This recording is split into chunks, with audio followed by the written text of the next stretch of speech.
Magandang gabi po. Ako nga po pala si Raybor Jan Pirosima. Ngayon po, tatalakayin po natin ang guarded globalization po. Ang guarded globalization ay isang uri po ng globalisasyon na hindi lubos na malaya o bukas, kundi may limitasyon at kontrol mula sa pamahalaan. Sa madaling salita po, nakikisali ang ilang mga bansa sa kalakalan at palitan ng produkto, serbisyo at ideya sa buong mundo. At pero pinoprotektahan pa rin nila ito ang lokal na industriya laban sa mga negatibong epekto ng globalisasyon.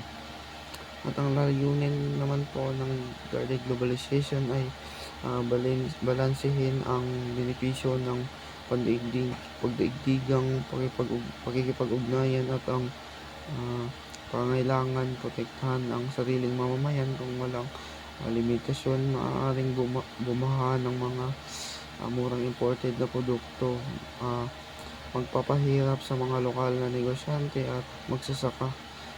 Kaya sa pamamagitan ng taripa, kota at ibang pang mga regulasyon,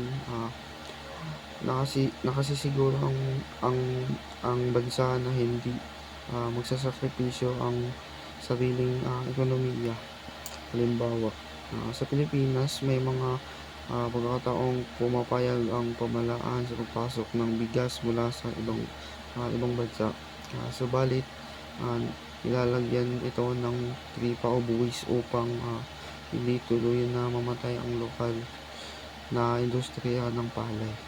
Sa ganitong paraan po, nakikinabang ang mga mamimili sa murang bigas, pero protektado pa rin ang mga magsasakang Pilipino po.